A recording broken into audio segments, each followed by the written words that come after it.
Et le fait média du jour, c'est donc cette photo de François Hollande que vous ne verrez pas ce matin dans les médias. En revanche, elle est très présente sur les sites internet. Vous allez comprendre pourquoi. Tout simplement parce que c'est une photo que l'AFP a décidé de retirer. Alors, Bastien Millot, bonjour. Bonjour Jean-Marc. Vous êtes notre expert en médias et en communication. On va commencer peut-être par expliquer ce qui se passe autour de cette photo. Oui, parce que c'est une histoire assez incroyable d'un cliché qui aurait pu passer totalement inaperçu et qui connaît depuis hier une notoriété absolument étonnante. Un cliché qui avait été pris hier matin, donc quand le président de la République était en déplacement à Denain, dans le Nord, avec Vincent Peillon, son ministre de l'Éducation nationale. Tous les deux étaient venus à l'occasion de la rentrée scolaire. Donc, une séquence de com classique, sans risque potentiel.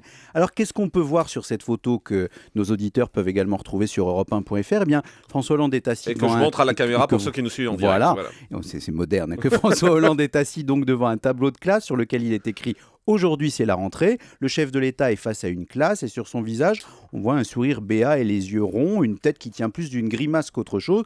Pas franchement, évidemment, à l'avantage du chef de l'État. Et pourtant, ce cliché a été mis en ligne par l'AFP hier pendant quelques heures. On a retrouvé la légende qui a été proposée sous l'image. François Hollande sourit, présidant une table ronde sur la réforme des rythmes scolaires mise en place par le gouvernement. Alors, pour bien comprendre, nos auditeurs doivent savoir, Jean-Marc, que les photographes de l'AFP sont accrédités comme les journalistes lors des déplacements du président ou des ministres. Ils sont présents pour prendre des photos qu'ils vendent ensuite à leurs clients, que sont les quotidiens et les sites internet, pour illustrer leurs articles. Alors, les abonnés à l'AFP n'ont pas eu beaucoup le temps de regarder cette photo, puisque au moment où elle a été proposée à la vente sur le site mis en ligne, eh bien, elle a été retirée quelques heures après. Et évidemment, qu'est-ce qui s'est passé? Eh bien, les réseaux sociaux veillaient, et Twitter notamment. Et la photo a fait le tour du web depuis. Sur Twitter, elle s'est changée à la vitesse grand V. Et les réseaux sociaux parlent évidemment de censure, en expliquant que tout ça a été évidemment manigancé par un entourage zélé. Bref, il n'en fallait pas plus pour ce cliché fasse beaucoup parler de lui. Alors, comment réagit l'AFP face à cette situation? Eh bien, l'AFP a essayé de justifier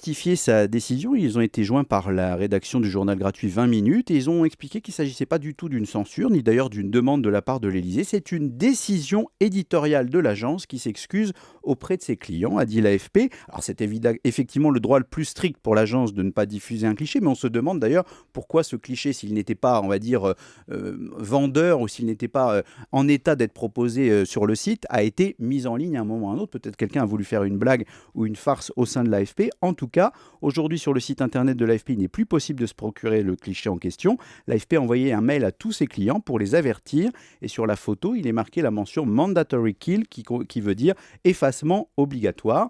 Alors l'AFP explique que c'est régulièrement le cas pour des photos qui ont été maltraitées ou mal filtrées, notamment dans le domaine international. Mais évidemment, sur les réseaux sociaux circule une autre version en disant que ce seraient les conseillers en communication du président de la République qui auraient passé des coups de fil en indiquant qu'ils étaient furieux qu'une telle photo soit mise en ligne. Et évidemment, le fait de la retirer aurait pu couper l'herbe sous le pied et éviter qu'elle ne passe à la postérité. Mais là, pour le coup, c'est raté. Aujourd'hui, toute la presse en parle et la photo a fait évidemment le tour des médias. Alors, c'est quand même pas la première fois que l'image de François Hollande est malmenée dans les médias ces derniers mois. Comment analyser cela? Écoutez, c'est un grand classique et évidemment, avec les logiciels de montage de photos et de détournement d'images, les internautes s'en donnent à cœur joie. On se souvient notamment, à l'époque, on parlait de Hollande bashing, de certains clichés qui étaient apparus. Vous vous souvenez notamment cette une du Point où on voyait Hollande fini de rire avec François Hollande en train de lire l'heure sur sa montre avec une montre à l'envers de l'autre côté de son poignet.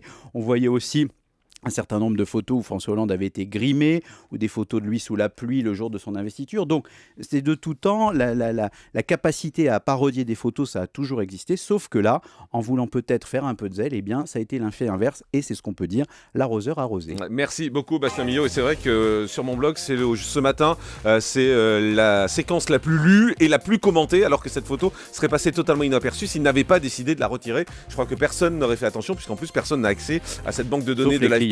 À part les clients et à part les journaux, donc je ne suis pas certain que ce soit une très bonne opération de communication comme vous nous l'avez expliqué. Merci Bastien.